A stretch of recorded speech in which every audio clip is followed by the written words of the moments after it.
Qual é o sentido bíblico do batismo e da Santa Ceia? E por que as igrejas reformadas batizam crianças? Olá, eu sou o pastor Diego Rui, professor do curso de Teologia Reformada. Nós vamos começar mais uma aula, mas antes, como sempre, curta esse vídeo, deixe o seu comentário, compartilhe com outras pessoas e se inscreva em nosso canal para que você receba mais conteúdos produzidos pela Sexta Igreja.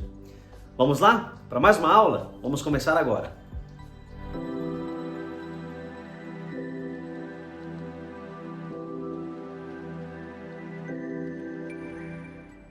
Seja muito bem-vindo a mais uma aula do nosso curso de Teologia Reformada, oferecido pela Sexta Igreja Presbiteriana de Uberlândia. Muito bom ter você aqui, a sua companhia é importante para nós, você que está sendo abençoado por esse conteúdo, que bom! Nós vamos continuar o nosso assunto de eclesiologia. Se você perdeu as últimas aulas ou qualquer aula, acesse nosso canal no YouTube, vá na playlist, veja lá, nós temos todas as aulas. Você pode ver e rever para ser abençoado e para que você cresça no seu conhecimento da palavra de Deus e assim cresça espiritualmente. Então nós vamos continuar o nosso assunto de eclesiologia. Na aula passada nós falamos sobre meios de graça e começamos a entender o que eram ou o que são os sacramentos. E hoje, na aula de hoje, nós vamos falar mais especificamente sobre batismo e Santa Ceia. Eu quero começar falando de batismo, lendo um texto bíblico que se encontra em Efésios 4, dos versos 4 a 6, que dizem assim: Há um só corpo e um só espírito, assim como a esperança para a qual vocês foram chamados é uma só. Há um só Senhor, uma só fé, um só batismo, um só Deus e Pai de todos, que é sobre todos, por meio de todos e em todos. Veja que Paulo cita aqui o batismo dentro de um contexto de unidade. Agora, é triste notarmos que o batismo, ao invés de ser um fator de união, é um fator de desunião, de discussões, de desentendimentos, de separação. Poucos assuntos na história da igreja foram tão debatidos e causaram tantos problemas quanto o entendimento sobre o batismo. Há discordância sobre o significado do batismo, a forma do batismo, sobre quem deve receber o batismo. Mas notem, irmãos, que Paulo usa o batismo aqui como algo que está dentro do contexto de união da igreja. Sendo assim, é possível nós entendermos que o batismo é algo crucial para a fé cristã e discordarmos das questões secundárias do batismo. Nós somos irmãos, mesmo discordando das questões secundárias do batismo. É importante que a gente note isso, porque se você assistir esse vídeo e concordar ou discordar, sendo um crente em Jesus, nós continuamos sendo irmãos em Cristo. Então é importante que entendamos isso antes de qualquer coisa.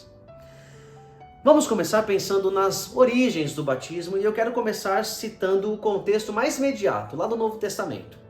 Quando que começa essa prática? No Novo Testamento começa-se com João Batista. Ele é o João o batizador, literalmente falando. Ele começa a aplicar um ritual de banho que simbolizava a purificação, o arrependimento dos pecados e a purificação. Mas João não inventou isso. Esses ritos de purificação têm sua origem no período intertestamentário, na qual mestres judeus aplicavam esse rito com água para gentios que se convertiam ao judaísmo. Ou seja, não bastava somente a circuncisão. Agora, nesse período intertestamentário, começou-se a aplicar esse rito de lavagem com água para que o gentio se lavasse e se purificasse da sua, entre aspas, gentilidade, da sua vida pregressa enquanto alguém que não fazia parte do povo da aliança. João usa esse símbolo, mas ele aplica aos judeus, e essa era uma questão de escândalo para a época, porque os judeus se orgulhavam da sua origem, de serem descendentes de Abraão, mas agora, nesse momento novo da história da redenção, João Batista começa a dizer aos judeus que eles também deveriam se arrepender, também deveriam ser purificados e preparar o seu coração para a chegada do Messias que estava às portas. Afinal de contas, João era a voz que clamava no deserto: preparem o caminho do Senhor. Então, o objetivo do batismo de João era preparar a nação de Israel para esse novo momento da história da redenção com a chegada do Messias. Agora, é importante entendermos que o batismo de João não é essencialmente o batismo cristão. É claro que, em essência, a ideia de purificação permanece. E o batismo de João, ele serve como ponte sim para o batismo cristão, mas ele não é especificamente o batismo que a igreja pratica. Por quê? Porque o batismo de João, ele se fundamenta na antiga aliança. João Batista era um profeta do Antigo Testamento, apesar de estar no Novo, porque ele exerce seu ministério antes da implementação da nova aliança. Então João é um profeta do Antigo Testamento que promove um rito dentro da antiga aliança. Agora, como eu disse, esse batismo de João serve sim como ponte para o batismo cristão, uma vez que esse mesmo símbolo de purificação com água, ele é aplicado nesse rito cristão e ordenado por Jesus logo após a sua ressurreição em Mateus 28, 18 a 20. Obviamente, a inspiração para João Batista não é somente os ritos intertestamentários. Também existem textos do Antigo Testamento que trazem essa ideia da purificação com água, e nós veremos isso daqui a pouco. Esses textos também são a inspiração de Jesus para a implementação do batismo cristão. Esse é então o contexto mais imediato do Novo Testamento, mas também há um contexto mais remoto, mais canônico, quando nós olhamos para o Antigo Testamento. E ao olharmos o Antigo Testamento, nós percebemos que toda a aliança que Deus fez com alguém tinha um sinal externo. Então a aliança que Deus faz com Adão, sinal externo, árvore da vida. Sinal que Deus faz com Noé, aliás, a aliança que Deus faz com Noé, sinal externo, era o arco. A aliança que Deus faz com Davi, sinal externo era o trono. A aliança que Deus faz através de Moisés, sinal era a Páscoa. Então, toda aliança tem um sinal externo. E dentre essas alianças do Antigo Testamento, talvez a mais importante, a que mais se sobressai, seja a aliança que Deus faz com Abraão, porque é a aliança que de fato constitui a nação de Israel, ou o povo que formaria a nação de Israel. E essa aliança que Deus faz com Abraão, ela aponta em primeiro lugar para a ação de Deus escolhendo Abraão. Lembre-se que Abraão era um pagão que morava em Ur dos Caldeus, adorava outros deuses, e aí Deus soberanamente se manifesta a Abraão e chama a Abraão para sair da sua terra. Então, Deus faz uma aliança que ressalta a sua graça, a sua escolha. E aí ele estipula um sinal externo dessa aliança, que é a circuncisão. Então, como falamos na aula passada, a circuncisão era um sinal e selo da justificação pela fé, de Deus escolhendo a Abraão e Abraão respondendo em arrependimento e fé. Então, a aliança tem esses dois elementos, a escolha de Deus, que é o elemento principal, e a resposta do ser humano. E essa aliança que Deus faz com Abraão, de acordo com Hebreus 6, do 13 ao 18, é uma aliança imutável, nunca será alterada. Já Paulo fala em Gálatas 3, 7 e 8, que essa aliança era uma aliança espiritual. Já falamos aqui que era uma aliança que simbolizava a justificação pela fé. Então não era só um simples corte na carne, um simples corte que simbolizava o surgimento de uma descendência. Não era isso. Era um sinal espiritual que apontava para a realidade da justificação pela fé. E esse sinal externo, ele tinha alguns significados, essa circuncisão. E dentre os significados, talvez os principais sejam, primeiro, a separação de uma pessoa para entrar em aliança com Deus. Então, quando alguém cria no Deus de Israel, ele era circuncidado como sinal da separação para que ele cresce agora no Senhor e para que ele entrasse em aliança com o Senhor. Um outro sentido também é a purificação. A circuncisão tinha essa ideia de purificação, tanto física quanto espiritual. A purificação que Deus promove na vida de alguém. Esses dois significados têm a sua continuidade no batismo. Paulo faz essa conexão em Colossenses 2, do 11 ao 12, quando ele diz assim: nele, em Jesus obviamente, também vocês foram circuncidados, não com uma circuncisão feita por mãos humanas, mas com a circuncisão feita por Cristo, que é o despojar do corpo da carne. Isso aconteceu quando vocês foram sepultados com ele no batismo, e com ele foram ressuscitados mediante a fé no poder de Deus que o ressuscitou dentre os mortos. Paulo está dizendo aqui então que o que a circuncisão simbolizava de modo imperfeito, mas real, é agora simbolizado de modo completo pelo batismo. As mesmas realidades. Agora é claro, o batismo ele é superior à circuncisão. Em quais sentidos? Primeiro, o batismo não envolve mais ritual com sangue, porque o cordeiro já foi morto, o sangue já foi derramado. Outra coisa, o batismo usa a água como símbolo. E lá em Ezequiel 36, 22, para citar um dos textos, nós temos essa ideia da purificação com água como sendo símbolo da purificação que o Espírito opera em alguém. Além disso, o batismo agora se aplica a homens e mulheres de todas as nações. Por motivos óbvios, a circuncisão era aplicada apenas em meninos e homens. Agora não. Agora, no batismo, se aplica a homens e mulheres. O R.C. Sproul diz assim: naturalmente, a circuncisão e o batismo não são idênticos. Assim como a antiga aliança e a nova aliança não são idênticas. Mas essas duas alianças não estão em guerra. Não há antítese radical entre elas. Há um elemento de descontinuidade e é por isso que falamos da velha e da nova. Se não houvesse nenhuma diferença entre elas, a distinção entre o antigo e o novo pacto não teria sentido.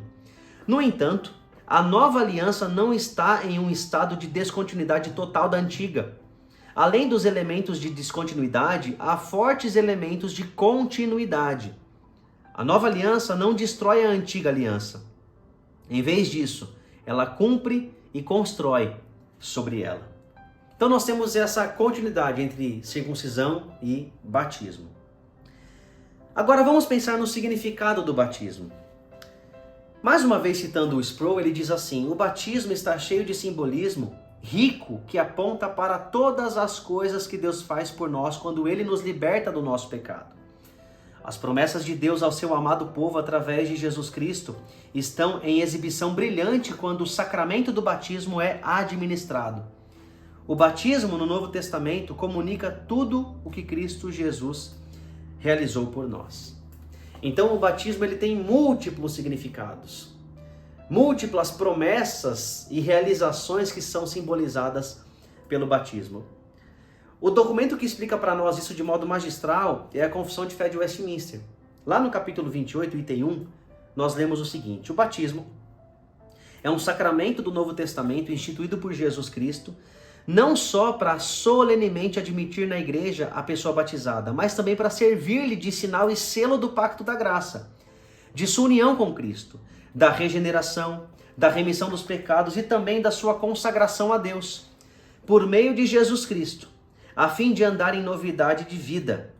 Esse sacramento, segundo a ordenação de Cristo, há de continuar em sua igreja até o fim do mundo. Então vejam aqui quais são os principais significados. Primeiro, a união com Cristo. Paulo vai dizer em Gálatas 3:27 que aqueles que foram batizados de Cristo se revestiram. Então é um sinal, um selo que aponta para a união com Cristo e mostra que eu de fato estou unido com Cristo. E obviamente Paulo faz a conexão aqui, ainda na ideia de união com Cristo, do batismo como símbolo da morte e da ressurreição. Assim como Cristo morreu e ressuscitou, em Cristo eu morri para o domínio do pecado e ressuscitei para uma nova vida dominada pelo Espírito. Então o batismo aponta para isso. Outra coisa que o batismo simboliza, a regeneração. Tito vai dizer que nós somos salvos pelo lavar regenerador do Espírito Santo, que é simbolizado pelo batismo, como já falamos sobre Ezequiel 36. Outra coisa simbolizada, apontada pelo batismo, a remissão de pecados. Lá em Atos 2:38, Pedro fala: sejam batizados para que os seus pecados sejam remidos, para que vocês recebam a remissão dos pecados. Então o batismo aponta para esse perdão, para essa redenção que foi conquistada por Jesus. E por fim, aponta para a nossa consagração a Deus. Nós morremos com Cristo e ressuscitamos com Cristo para vivermos em novidade de vida.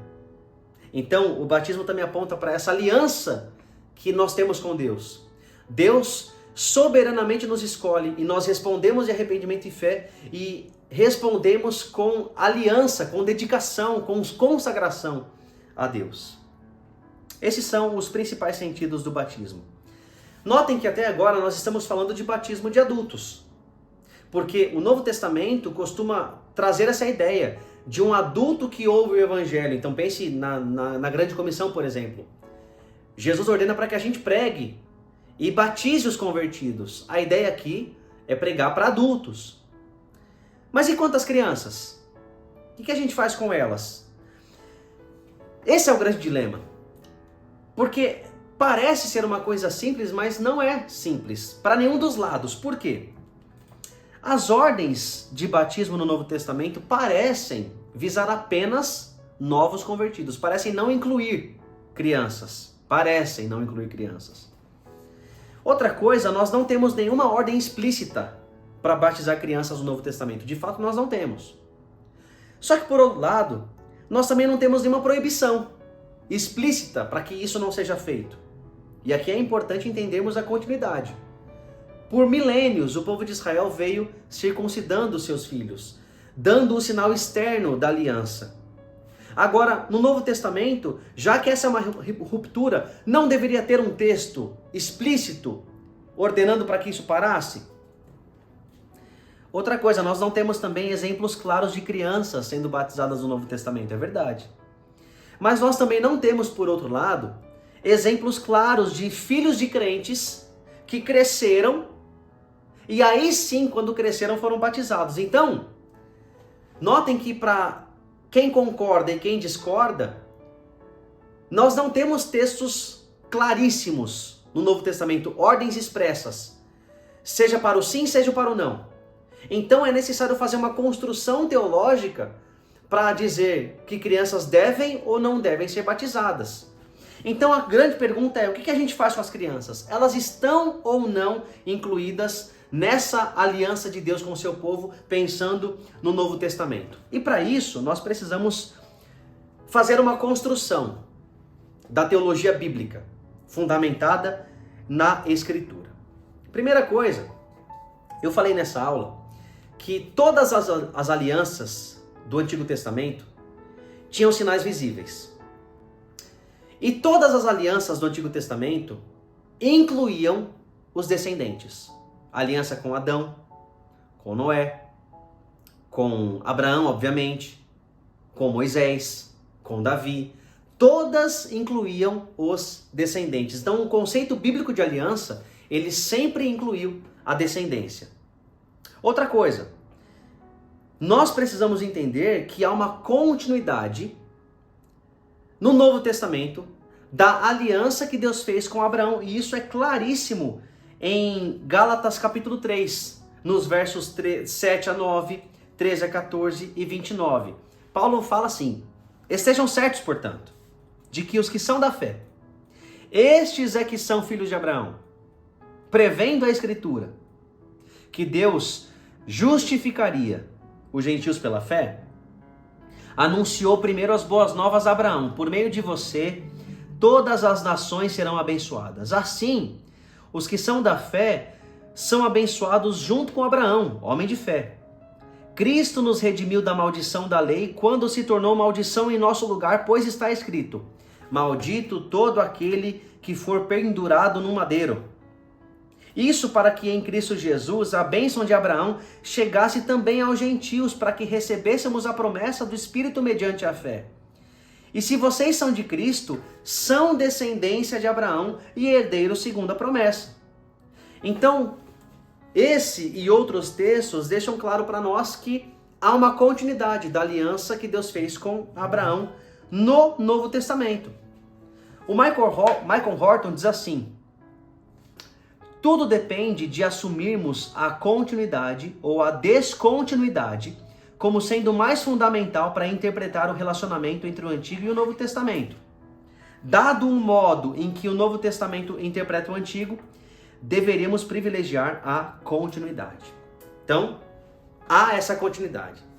Segunda coisa, a aliança de Deus, como eu já disse, sempre incluiu e continua incluindo os nossos filhos. Veja o que diz Gênesis 17:7. E estabelecerei a minha aliança eterna entre mim e você e os seus futuros descendentes, para ser o seu Deus e o Deus dos seus descendentes. Outro texto, Salmo 103, verso 7.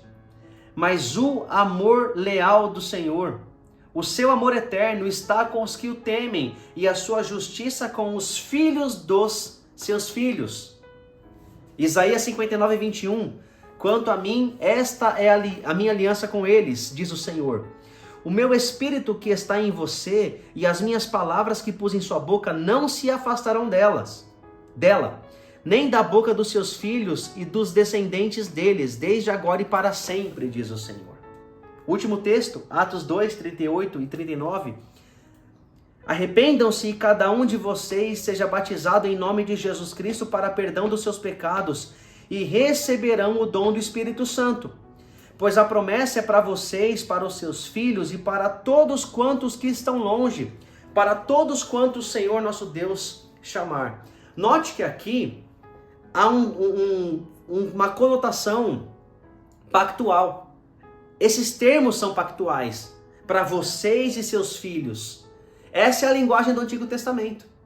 E Pedro está pregando para judeus que entendiam esse conceito.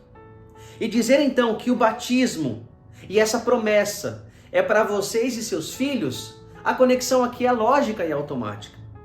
O Francis Schaeffer, comentando sobre esse texto, diz assim: lembre-se de que Pedro disse isso aos judeus que costumavam ter o sinal externo de sua fé aplicada aos filhos. Com todas essas coisas em mente, ele esperaria que seu filho fosse batizado. Caso o pedido fosse recusado, o que você faria no lugar dele, de um judeu? Você pediria aos apóstolos para saber a razão disso. Assim procederiam os milhares de judeus cristãos desses dias. A pergunta seria feita em centenas de reuniões. Pedro, João, Paulo e outros deveriam parar e registrar algo nas epístolas para esclarecer o assunto, como fizeram em relação a outras perguntas formuladas. O Novo Testamento conteria a resposta inequívoca do motivo pelo qual o sinal da aliança do Antigo Testamento era aplicado aos filhos dos crentes, mas lhes seria negado na vigência do Novo Testamento. A única razão possível para o Novo Testamento não lidar com esse problema é a sua inexistência. A única razão plausível para não haver nenhum problema em relação aos judeus decorria do fato de eles aplicarem o sinal da aliança a seus filhos. Seus filhos recém-nascidos eram batizados da mesma forma que recebiam a circuncisão na dispensação do Antigo Testamento. Em outras palavras, toda ruptura radical, o Novo Testamento explica. Exemplo, os rituais e sacrifícios do Antigo Testamento. O Novo Testamento deixa claro por que eles não são mais praticados. Em relação ao sinal da aliança, não há nenhum texto que diga que agora os filhos dos crentes devem parar de receber o sinal. E há uma ruptura gigantesca, talvez maior do que os sacrifícios. Por que o Novo Testamento não fala isso? Então, o silêncio é um bom argumento para dizer que o sinal deve ser aplicado aos filhos dos crentes. Outra coisa, nós já falamos que existem elementos de continuidade entre circuncisão e batismo. Agora, esses elementos também são para adultos e crianças. Para um adulto que se convertia, a circuncisão era símbolo da aliança que Deus havia feito com ele e da sua resposta de arrependimento e fé. E para as crianças? A criança se arrependia? Não. Ela cria? Não. Então por que é que Deus mandou que as crianças fossem circuncidadas? Porque a circuncisão era sinal da promessa de Deus, que Deus seria Deus dessas crianças e que Ele abençoaria essas crianças. E por sua vez, o dever dos pais era criar essa criança no caminho do Senhor. É isso que nós lemos em Gênesis 18, 19.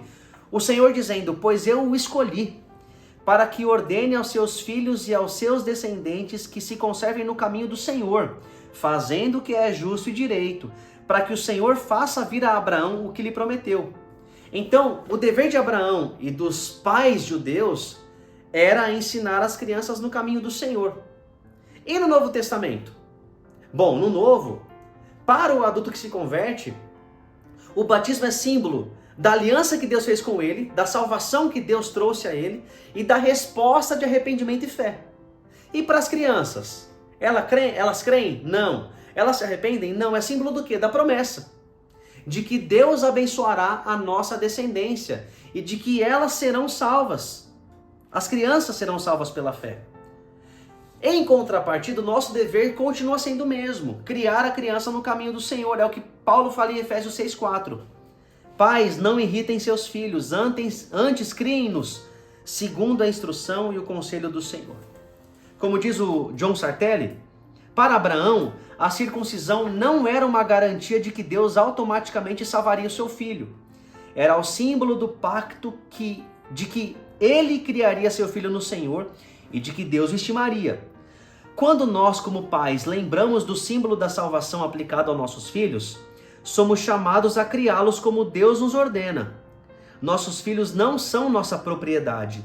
Deus nos deu, como nos tem dado tudo o que possuímos. Nós somos mordomos.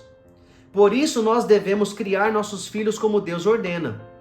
De outra maneira, nós negamos que eles são sua propriedade.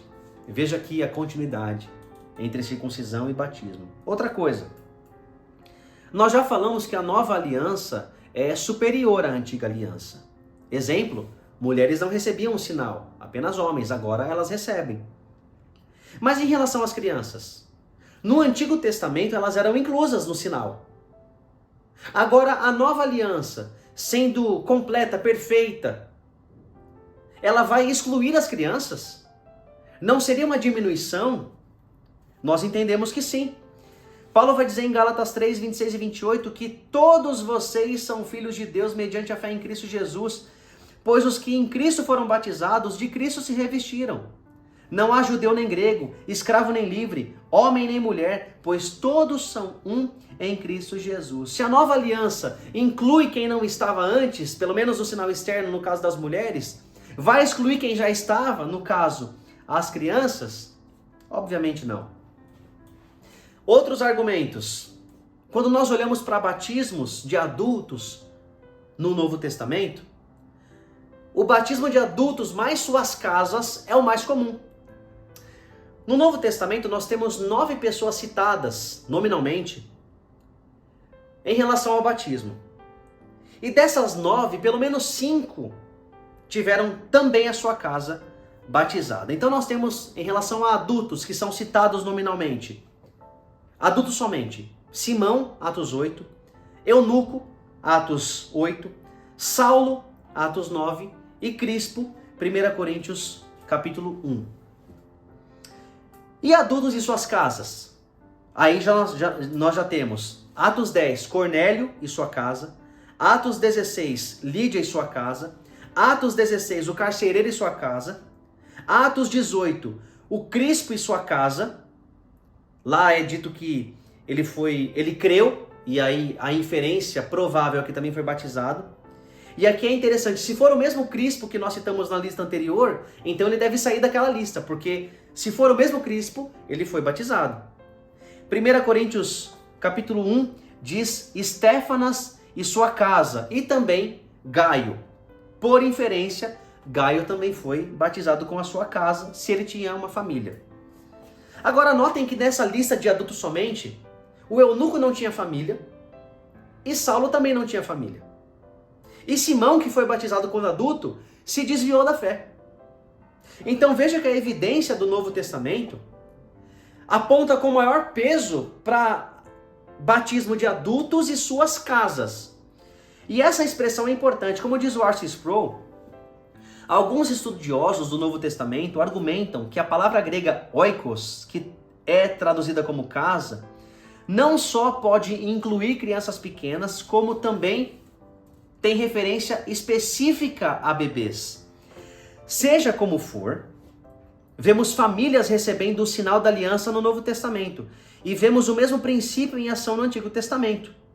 Uma vez que esse conceito de inclusão familiar foi transferido para o Novo Testamento, e como sabemos que as famílias que recebem o sinal do pacto no Antigo Testamento frequentemente incluem bebês, exemplos de batismos domésticos no Novo Testamento certamente argumentam para a propriedade do batismo infantil. É claro que o texto não fala que crianças explicitamente foram batizadas, mas é uma conclusão lógica, plausível, factível pensarmos que existiam crianças nessas casas. Outro argumento. Paulo vai dizer em 1 Coríntios 7,14 que as crianças são santificadas pelos pais, ao menos um pai ou uma mãe cristão que servem a Deus na sua casa. O texto diz assim: pois o marido descrente é santificado por meio da mulher, e a mulher descrente é santificada por meio do marido. Se assim não fosse, seus filhos seriam impuros, mas agora são santos. Veja, olha que coisa interessante. Impuro, no Antigo Testamento, era alguém que não era circuncidado. O santo era alguém que era separado para Deus. Paulo diz, se há um pai crente, essa criança é santa. Não no sentido da criança ser crente também, ser salva, mas ela é separada para Deus. Ela faz parte da bênção de Deus derramada sobre essa casa. Agora, se a criança foi separada para Deus, se o próprio Deus separou essa criança por causa do seu pai e da sua mãe, por que negar à criança o símbolo externo da separação que é o batismo? Não faz sentido. Outro argumento. O tratamento que Jesus dá às crianças. Nós vemos lá em Lucas 18, 15 a 17, e outros textos também, que Jesus abençoa as crianças e diz: deixem vir a mim as crianças e não as impeçam, pois o reino de Deus pertence aos que são semelhantes a elas.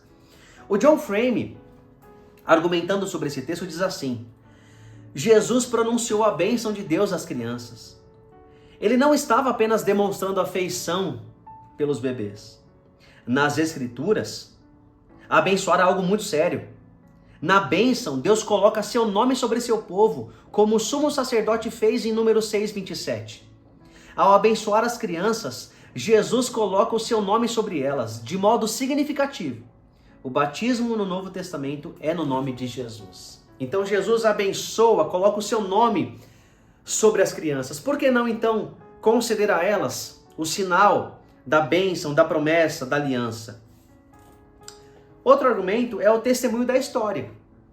Lá no ano 150, um pouco depois disso, depois de Cristo, nós temos um dos pais da igreja, Tertuliano, argumentando, dizendo que o batismo já era a prática comum das igrejas cristãs. Agora veja que nós temos pouquíssimo tempo entre o final do Novo Testamento, década de 90 depois de Cristo, e essa evidência, 60, 70 anos. E Tertuliano fala que essa já era a prática comum. Se essa não era a prática da igreja primitiva, da igreja do Novo Testamento, como é que em 60, 70 anos, a igreja em geral inventou uma nova prática?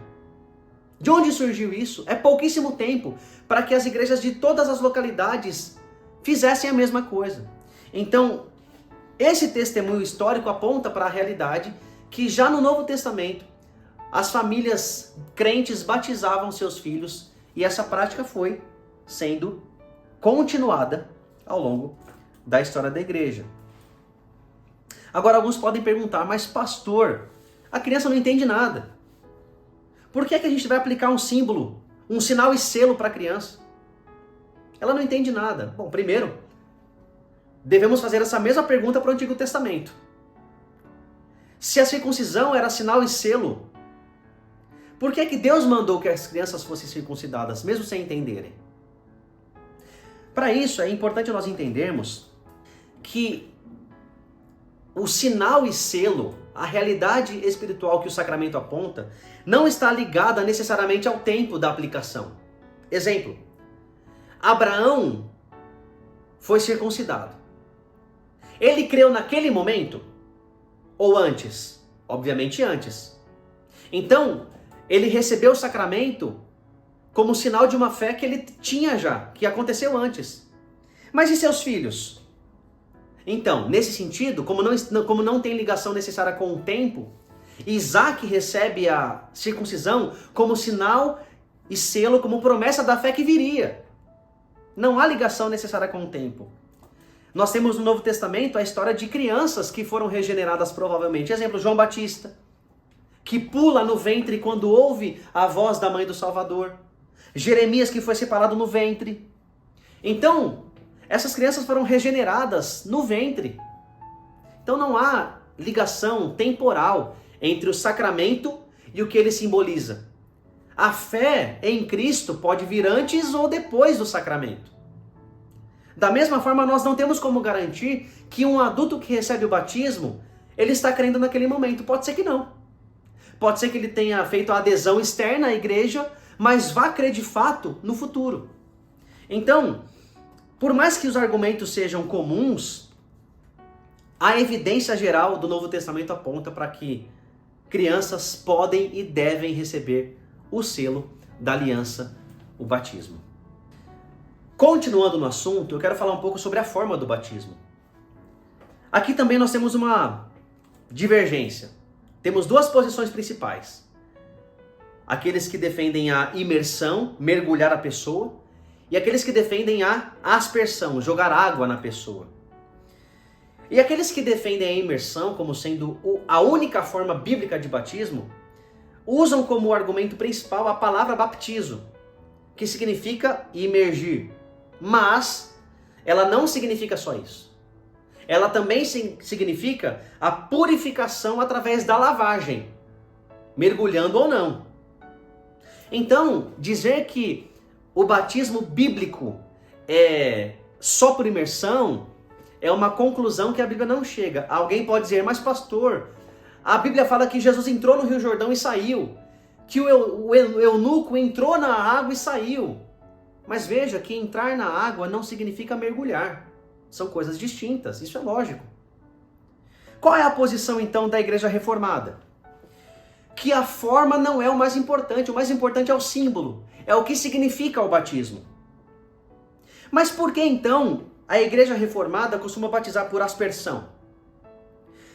Isso é feito porque no Antigo Testamento, os ritos de purificação costumavam usar a aspersão. Lembra do sacerdote molhando o dedo no sangue e aspergindo sangue sobre os utensílios, o povo e assim por diante? Lembra do profeta Ezequiel, pelo qual Deus diz, aspergirei água sobre vós, uma referência à obra do Espírito? Então, a Igreja Reformada faz por aspersão por entender que há uma conexão mais lógica entre a aspersão e o que ela simboliza, mas para nós não é a única forma. Nós aceitamos o batismo por imersão sem problemas, porque nós entendemos que o mais importante é, de fato, o símbolo e não a forma. Isso também é visto lá no Didaquê, um documento que começou a ser escrito no primeiro século e foi concluído no segundo, que reúne o ensino das igrejas na era imediatamente pós-apostólica. E olha que interessante o que é dito nesse documento. Agora sobre o batismo. Esta é a maneira de batizar. Deem instruções em público sobre todos esses pontos e depois batizem em água corrente em nome do Pai, do Filho e do Espírito Santo. 2. Se vocês não dispuserem de água corrente, batizem com alguma outra água. 3. Se não dispuserem de água fria, usem água quente. Se não dispuserem nem de uma nem de outra, então derramem água 3 vezes na cabeça do batizando, em nome do Pai, do Filho e do Espírito Santo.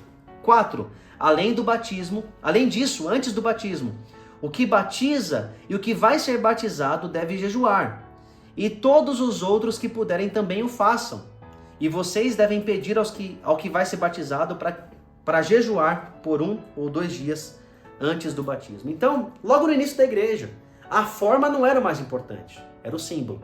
Então, para nós, apesar de praticarmos o batismo por aspersão, por conta daquela conexão lógica que eu citei, o que mais importa para nós é o significado, o símbolo.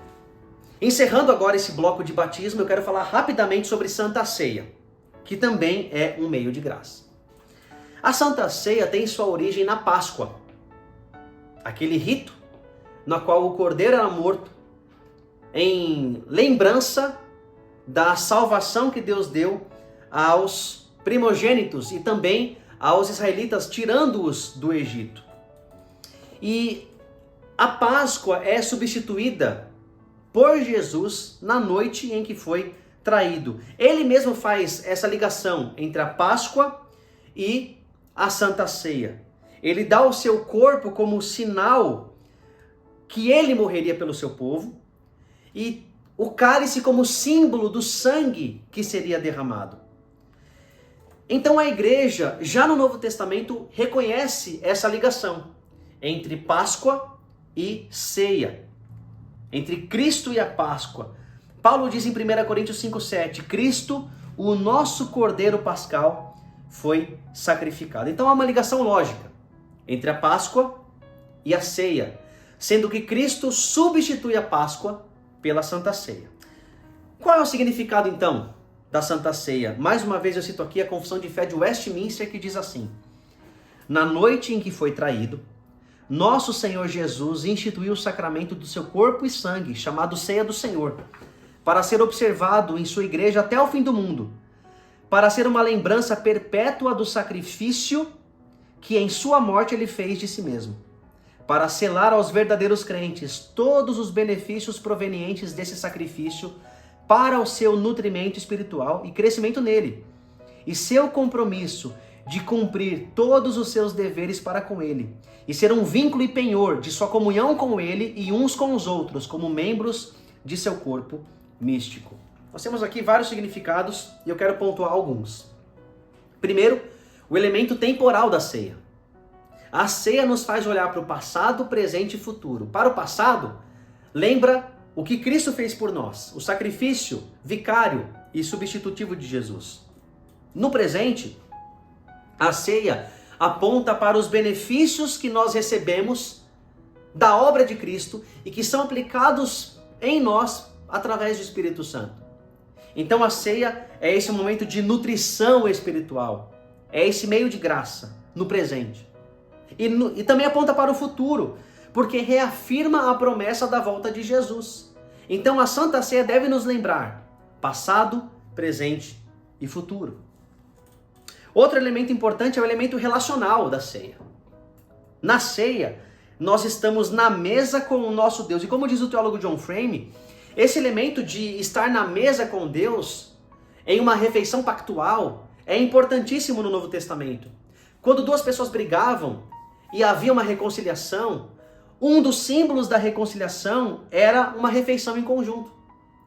E nós éramos inimigos de Deus. Cristo provê a reconciliação e agora nós somos chamados à mesa, compartilhando uma refeição com o nosso Senhor.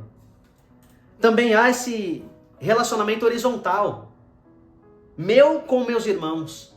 A ceia reafirma que nós somos um só corpo, nós somos uma igreja, nós somos membros desse corpo e estamos unidos pela fé. E então eu devo ter comunhão com meus irmãos até que Cristo venha. Em relação a quem deve participar da ceia? Bom, o ensinamento bíblico é que os crentes professos devem participar da ceia. Os incrédulos não devem participar. Aqueles que não declararam sua fé em Cristo não devem participar. E as crianças? Já que elas recebem o selo do batismo, o sinal do batismo, elas devem participar da ceia? E a resposta para isso é não, não devem. Porque Paulo coloca em 1 Coríntios 11 o elemento do autoexame como condição para a participação. Sendo assim, a criança não tem capacidade de realizar um autoexame do seu coração. Ela não tem essa capacidade de entender os seus pecados de modo profundo, de se arrepender e de se comprometer novamente com o Senhor. Agora note que cada caso é um caso, cada criança é uma criança. Não dá pra gente bater martelo em uma idade. Com 12 anos funciona. Nem sempre. Há crianças com 6, 5 anos que já entendem. E então elas devem professar sua fé em Jesus. E então participar do batismo, da Santa Ceia. Cada caso deve ser analisado individualmente pela liderança da igreja. Mas os crentes professos devem participar. Por quê? Porque é um sacramento. E sendo um sacramento, nós precisamos cuidar desse sacramento. Não podemos banalizar. Paulo diz que quem come e bebe indignamente sem discernir, come e bebe para sua condenação. Então, apesar de não haver um mandamento explícito que só pode participar da ceia quem for batizado, é uma inferência lógica de cuidado da igreja. Permitir que somente aqueles que já tomaram a decisão visível de fazer parte da igreja, que participem, para cuidar da própria pessoa, para que ela não incorra em condenação.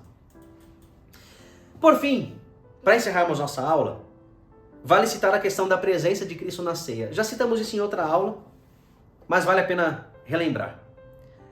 Existem algumas posições divergentes sobre como Cristo está na Santa Ceia. A primeira posição é a católica romana, que defende a transubstanciação, ou seja, há uma transformação na substância.